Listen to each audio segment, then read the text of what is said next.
በክብረ ክህነት መደፈር ነው የሚለው ጥያቄያችን ያስቀመጡት። ከቅርብ ጊዜ በኋላ በተለይም በማህበራዊ ሚዲያ ክብረ ክህነትን የሚያሳንሱ የድፍረት ጽርፈቶች ወይም ስድቦች እየሰማንና ተሳዳቢዎችንም እየተመለከትን እንገኛለን። ካህንንና ክህነትን የሚያንቋሽሹ ነገሮችን እየሰማን እንገኛለን። እግዚአብሔር የቀባውንና የሾመውን ማክበርና መፍራት እንደሚገባ ቅዱሳት መጻሕፍት ይነግሩናል።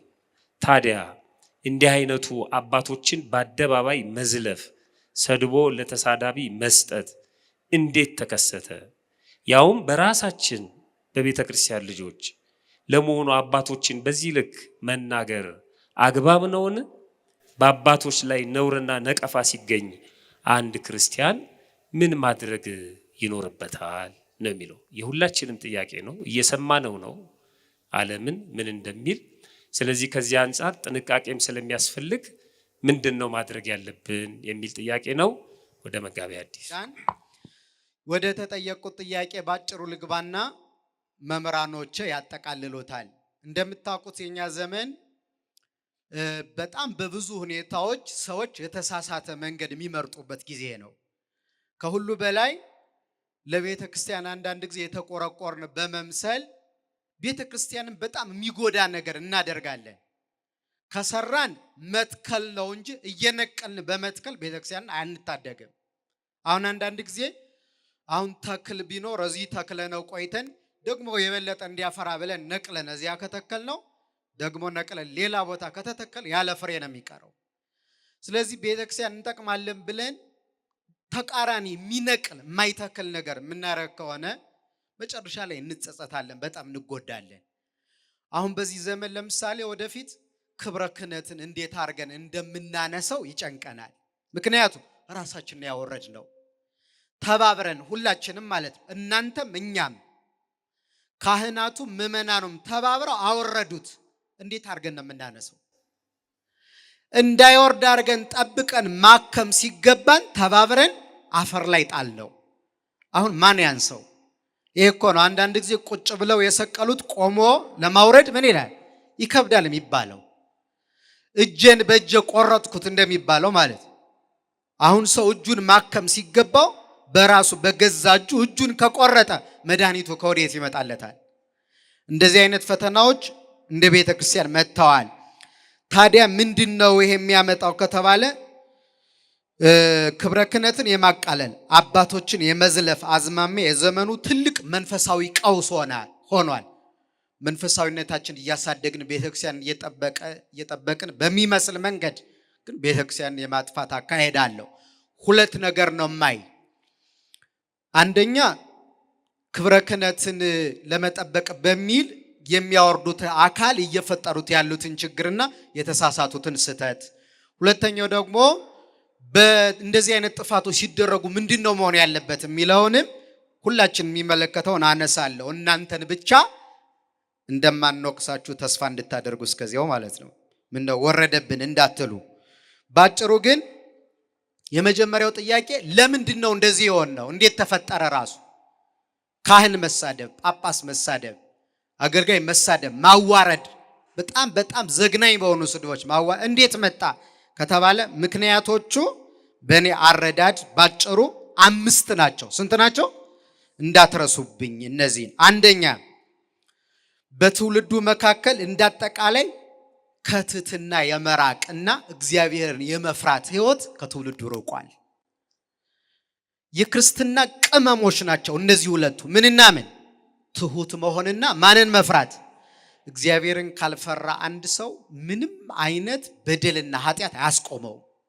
እስከ መቃብር ድረስ በደል ይሰራል። ይሄ ደግሞ የሚታወቅ ነው። ዘመኑ የትዕቢትና የድፍረት ነው። ፈሪሃ እግዚአብሔርና ትህትና ከልባችን ታጥቦ ጠፍቷል ከታች እስከ ላይ። ይህን ችግር የፈጠረው አንዱ ይሄ ነው። እርሱን መፍራት እና ትህትና በልባችን መድኃኔዓለም ይጨምርልን። ሁለተኛው የቤተ ክርስቲያንን ምስጢራዊ አወቃቀር ካለማወቅና ለስሜታዊነት ከመገዛት የመጣ። ለምሳሌ አንድ አገልጋይ ሲያበሳጨን በእውቀት በማስተዋል ይህን ችግር የምፈተው በምንድነው የሚል ሳይሆን ወዲያው እንግልና መዓት እናወርዳለን።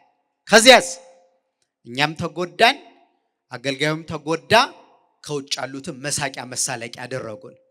በየትኛው በኩል ብሔር ነው ማድ ነው ምፈውሰው የሚለውን ካለማስተዋል በቃ ራሳችን እዚው ቀኖና ሰርተን ወስነን ሲኖዶሱንን ተሳድበን አዋርደን ጨርሰናል። በቃ ከዚያ ደግሞ መፍትሄ የለም፣ ቤታችን ሄደናል። ቤተክርስቲያን ግን ተዋርዳለች። እና ይሄን አካሄድ ካለማወቅ። ሶስተኛ ክብረ ክህነትን ያልተረዳቱ ካህን ማለት ምን ማለት ነው? በነገራችን ቅድም ቅዳሴ ላይ አንስተነዋል። ክህነት ማለት ያንን ህብስት ፍጡር የነበረውን ማለት ነው። ከመሬት በቅሎ መጀመሪያ ማንም ይበላው የነበረውን ህብስቱን ስንዴውን ማንም ሰው ሊበላው ይችላል። ወይኑን ማንም ሰው ሊበላው ይችላል። ያንን በጸሎተ ቅዳሴ ለውጦ የፈጣሪ ስጋ የሚያረግ ስልጣን አይገርማችሁ? ይሄን ብዙ ሰው ግን አይረዳውም። ክብሩ ምን ያህል እንደሆነ ማለት ነው አይረዳውም። አሁን በቀድሞ ጊዜ ካህን ሲታይ መንገድ ሁሉ ሰዎች አያቋርጡትም ነበር። ካህኑ መጥቷል ይለፍ። ካህን ከመጣ ከመቀመጫው ምን ይባላል? ብድግ ይባላል። ታስታውሳላችሁ? ነብዩ ዕንባቆም እኮ በዚያ ጎዳና ሲያልፍ ነው የይሁዳ አባት ሳይነሳ ሳያከብረው ቀረ።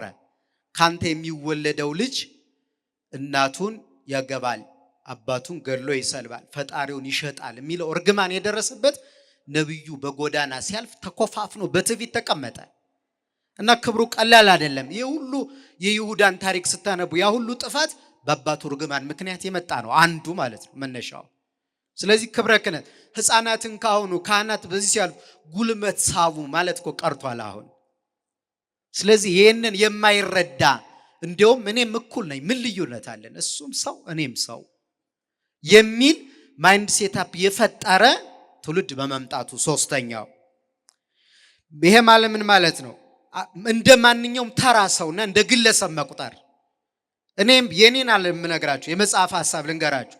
እዚህ መጽሐፈ ሳሙኤል ቀዳማዊ ምዕራፍ 2 ቁጥር 1 ላይ ሐና የሳሙኤል እናት ሐና ስትጸልይ እግዚአብሔር ልጅ ሰጥቷት ሳሙኤልን ማለት ስትጸልይ ልቤ በእግዚአብሔር ጸና ሚለው ጸሎት ላይ መሃል ላይ እንደዚህ ይላል፣ መካኒቱ 7 ተወለደች ወላዲቱ ደግሞ መውለድ ተሳናት ሚል ቃል አለ።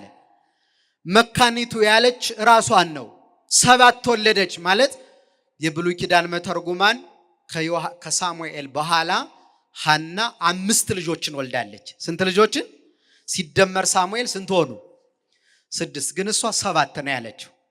እና መተርጉማን ምን አሉ? አንዱ ልጅ የት አለ ይሉና ሳሙኤል እንደ አንድ ሳይሆን እንደምን ነው የሚቆጠር? እንደ 2 ካህን ስለሆነ እንደ አንድ ሰው አይቆጠርም ማለት ነው ካህን። ስለዚህ ይሄንን አለመረዳት ይሄንን ስህተት አምጥቶብናል ብዬ አስባለሁ። እሱ ደግሞ እርግማን ያመጣል። እንደሚታወቀው ነውር የለም አይባልም። ለምሳሌ ካም ተረግሞ እርግማኑ የደረሰበት ጻድቁ ኖህ ጠጥቶ ሰክሮ በተራቆተበት ወራት አይቶ ስለሳቀ ነው። የሚገርማችሁ ሲሳሳት ሰውም መሳቅ አሁንማ ራሱን ስለጣለ ነው እችላለሁ የሚል አስተሳሰብ ብዙ ሰዎች አዳብረዋል። ግን የሚገርማችሁ ካህንም ሆነ ትልቅ ሰው በክብሩም እያለ ክብሩንም አጥቶ ቢያዝን ርግማኑ ይደርሳል። ስለዚህ መፍትሄ መፈለግ ነው እንጂ መሳለቅ ከክርስቲያኖች አይጠበቅም። እንደዚያ ተራቁቶ ሌሎቹ ሴምና ያፌት ምንድነው ያደረጉ? ርቃኑን እኮ ነው የሰወሩለት፣ ሸፈኑት በልብስ ሄደው ያባታቸውን። ያ ነው ስራ በምን ነው የምንሸፍነው እናያለን። አራተኛ የመናፍቃንን ሴራ ካለመረዳት የተነሳ ነው ክብረ ክህነት እንደዚህ የምናዋረደው። ለምን እንደሆነ ታውቃላችሁ? እኛ በግላችን እንዴት ካህን ሆኖ እንደዚህ ያደርጋል ብለን ነው። በጎን ግን ይሄን የሚጠባበቁ ሰዎች አሉ። ለምን? ምእመኑ ካህን ከጠላ በብሉይ ኪዳን ስለ ክርስቶስ ሞት የተነገረ ትንቢት አለ በነቢዩ በኤርምያስ እቀትሎ ለኖላዊ ወይዘራው አባግይሁ እረኛውን እመታለሁ በጎቹ ይበተናሉ የሚል ትንቢት አለ። ጌታን ሲገሉት አይሁድ ሐዋርያት ምን አሉ? ተበተኑ። ስለዚህ ካህኑን እኛም እነሱም ተባብረው ካህን እኮ እንደዚህ ነው፣ ደብተራ ነው፣ መሰሪ ነው፣ እንደዚህ ያለ ነው፣ ይሄን ያረጋል እያለ በምእመናን ህሊና ካህን ጠል ትውልድ ይፈጥራሉ። ከዚያስ ምስጢራት የሚፈጸሙት በካህን ነው። ጥምቀት፣ ሜሮን፣ ክህነት፣ ተክሊል፣ ቀንዲል፣ ንስሐ፣ ቁርባን ያለ ካህን ይፈጸማል። ከዛ ሰው ካህን ጠላ። ሲጠላ ምን ያደርጋል? ካህን እንደውም አያስፈልግም ብሎ ወዴት ይሄዳል? ወደ እነሱ ይሄዳል። ይህም ባለመረዳት ለሌሎቹ ዓላማ ተባባሪ ሆነናል። የገዛ እጃችንን በራሳችን እጅ በመቁረጣችን ምክንያት ማለት ነው። ከቁርባን ከራቅ ካህኑ ስናየው ከጠላን በቃ በዚህ ምክንያት ከምስጢራት ከቤተክርስቲያን እንርቃለን። አምስተኛ የሰው ችግር ብቻ ሳይሆን በልዩ ሁኔታ በስልጣንና በምክክር የምናየው ግን ካህናትን በሚገባ በቦታቸው አለመገኘታቸው እነዚህ አምስቱ ይህን ችግር ፈጥረውታል። ከኔ ጋር ናችሁ? የካህናትን በቦታው አለመገኘት በማወቅም ባለማወቅም ከዚያ የነውሩ ተሳታፊ እንዳንሆን ከአባቶች ድካም የተነሳ ከሃይማኖትና ከቤተ ክርስቲያን እንዳትርቁ ተጠንቀቁ። ምክንያቱም ወደ ክርስቶስ ለመምጣት ምክንያቶቻችን ናቸው እንጂ እነሱ ቢሰበሩ ወይም ደግሞ በነውር ቢገኙ ቤተ ክርስቲያን በሙሉ በነውር እንደወደቀች አድርጎ መቁጠር ተገቢ አይደለም። ስለዚህ እኛ ሁልጊዜም ቢሆን በእነሱ በኩል ማንን ነው የምናየው? ክርስቶስን ነው የምናየው። እነሱ እንዲህ ከሆኑማ ብሎ ተስፋ ከመቁረጥ፣ ሁለተኛ መሰናክልም ከመሆን እኛ አንዳንድ ጊዜ ለብዙ ነውሮች ምዕመናን አስተዋጽኦ አላቸው፣ ሁሉንም ባይሆንም። ለምሳሌ ባለባበሳችን፣ ባነጋገራችን፣ ወደ አባቶች ስንመጣ ይዘነው በምንመጣው ምግብ ምክንያት በነውር ለመውደቃችን ብዙ አስተዋጽኦ ያደረግን ምዕመናን አለን የለንም? ስለዚህ ራሳችን ማረም ለሰው መሰናክል ከመሆን። ከዚህ አምስተኛውና የመጨረሻ መዋቅሩንም ነገረን ሌላውን ሁሉንም አድርገን ከዚያ ግን አባታችን ስለሆነ በትህትና መገሰጽ። ለምሳሌ አባቴ ሰካራም ቢሆን ከናቴ ውጭ ቢሄድ ምን ባድርግ አቅርቤ ምን ማለት አባዬ ትክክል እየሰራህ አይደለም። ከዛኛ ለብቻችን ይዘን ጌታም ይሄን ያደረገው ያን ለዘጠኝ አንድ ጋኔን ማራቅ አቅቷቸው ሐዋርያት ጌታ በተራራው እያለ ሲመጣ ለምንድን ነው ያቃተን ብለው ሲጠይቁት ከሰው ዘወር አድርጎ ለብቻቸው ስለ ሃይማኖታችሁ መጉደል ነው ብሏቸዋል። ስለዚህ በአደባባይ አይደለም የገሰጻቸው ማለት ሰውሮ። ስለዚህ አባቴ ንስሐ አባቴም ሆነ ማንኛው ይሄንን ተሳስተሃል፣ ከእግዚአብሔር ሕግና ስርዓት አምልኮ ከሃይማኖት ወጥተሃል መንገር ይገባል። በእኛ ዘመን ሳያውቁትም አውቀውትም ኑፋቄ የሚናገሩ ሰዎች አሉ።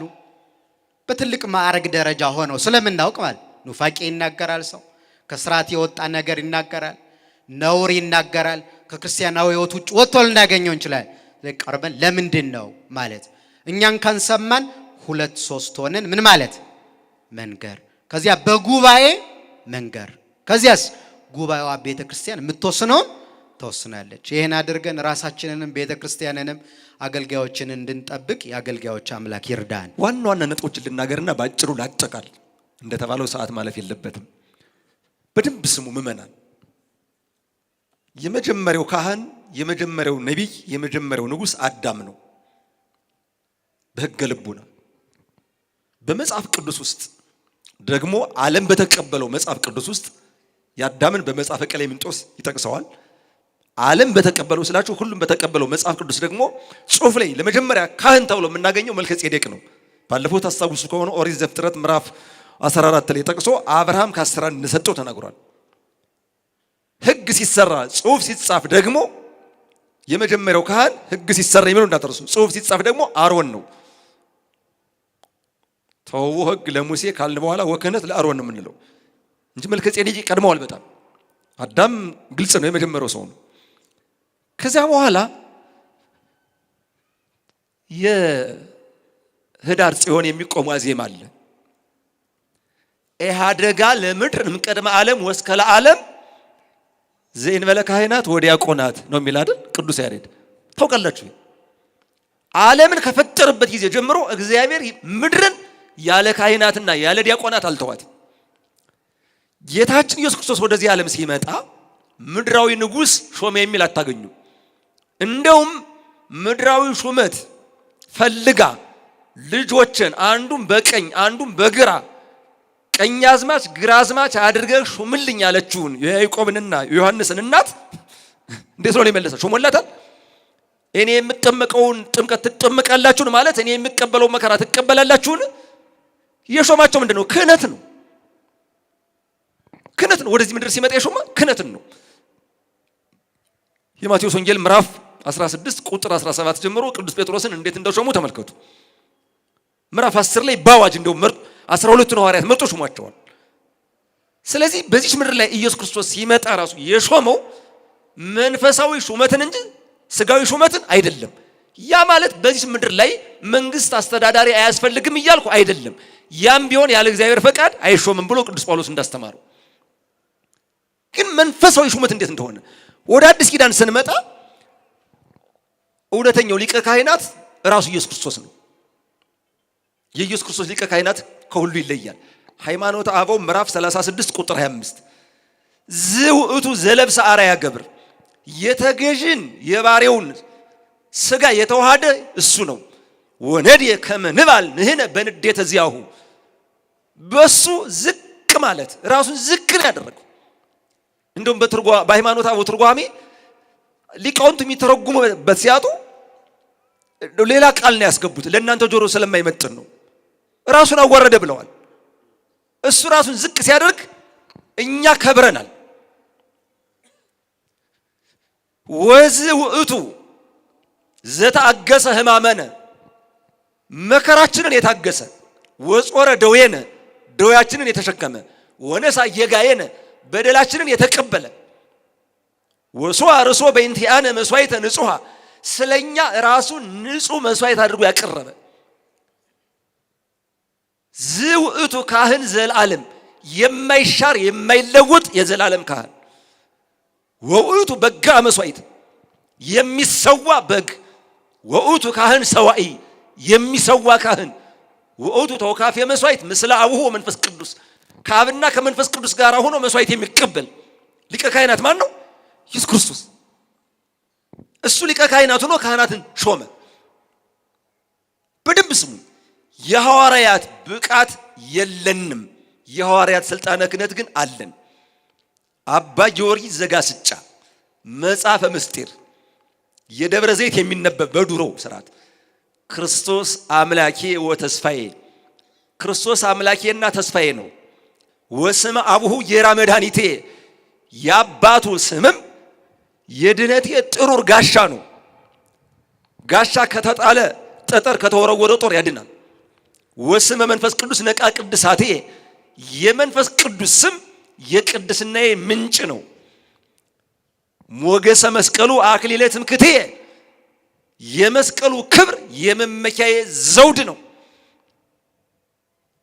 ወእግዝእቴ ማርያም መርኃውተ ገነቴ እናቴ ቅድስት ድንግል ማርያም የገነት መክፈቻዬ ቁልፍ ናት። በሔዋን የተዘጋችው ገነት በማን የተከፈተችው? በድንግል ማርያም። ልምጣ ወደ ዋናው ነገር ቅድስት ቤተ ክርስቲያን አዘቅተ ጥምቀቴ ቅድስት ቤተ ክርስቲያን የምትጠመቅባት የጥምቀት የጉድጓድ ናት።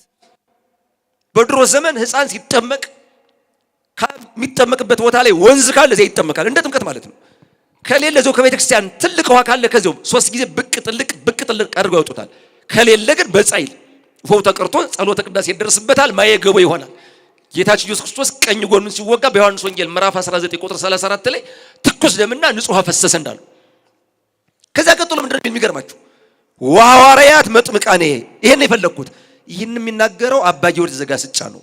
ሐዋርያት የቆዩት ከ30 ዓመተ ምህረት እስከ 104 ዓመተ ምህረት ነው። የመጨረሻው ዮሐንስ ወልደ ነጎድጓድ የተሰወረው በ104 ዓመተ ምህረት ነው። ምክንያቱም ጌታ ካረገ በኋላ 70 ዓመት ቆይቷል። ጌታ ያረገ በ34 ነው። 34 እና 70 ስንት ይሆናል? 104። አባ ጊዮርጊስ የተወለደ በ13 የሰማችሁ ነው። በ13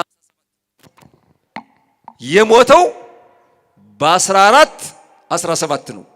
አነጻጽሩት። አሁን አባ ጊዮርጊስ ከሐዋርያት ጋር በአካለ ሥጋ ነበረ። ከ1300 እና 400 ዓመት በላይ ልዩነት አለው ከሐዋርያት ጋር በዘመን አይደል? ግን ምን አለ? አጥማቂዎች ሐዋርያት ናቸው። ሐዋርያት በአካለ ሥጋ መጥተው አጥምቀውታል? አይደለም። የተጠመቀ በማን ስልጣነ ክህነት ነው? በሐዋርያት ስልጣነ ክህነት ነው። ምእመናን በዚህ 50 ዓመት የተሰራው ስራ ቤተክርስቲያንን ለመጣል ክህነትን ማንቋሸሽ ነው። ክህነትን ማዳከም ነው። ያልተባለ ነገር የለም እኮ።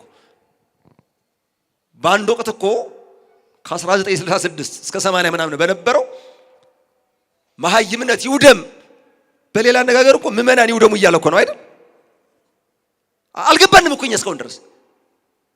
አማኝ ማለት እኮ ነው ልክ የቤተክርስቲያኒቱን የጥንት ትምህርት እንደኋላ ቀር በመቁጠር ዘግናኝ የሆነ ስድብ ቤተክርስቲያን ተሰድባለች። አሳዛኝ በሆነ ሀገር በቀል በሆኑ ዲዮቅልጥያኖስ የሆኑ ሰዎች ተሰድባለች። ክህነትን አቃሎ ቤተክርስቲያንን ማክበር አይቻልም። በተዋረደ ክህነት የከበረች ቤተክርስቲያን አትገኝም። ብንሳሳትም ሰዎች ነን። እንኳን እኛ መልአክ አልተሳሳተም እንዴ? አልተሳሳተም? ክንፍ ተሰጥቶት የተፈጠረ መልአክ አልተሳሳተም? ግን ደግሞ ስንት እንቆች መምህራን የሉም? እንደ እንጦንስ እንደ መቃርስ ያሉ አባቶች መነኮሳት የሉም? እንዲሁ ካህናት እንኳን ሊሰደቡ ሕዋሳታቸው ተለይቶ ይመሰገናል። እየሰማችሁ ነው? ቅዱስ ያዕቆብ ዘስሩግ በጣም የሚገርም ነው። ኦ አይንት ዘካህናት ብሩሃት ለሪያ መጻሕፍተ ቅዱሳተ ናሁ ወረደ ላይ ሊሆን ጸላሎተ ሞት ወረስቲዮን ማሄደረ ለጽያት ዘይነጉሙ።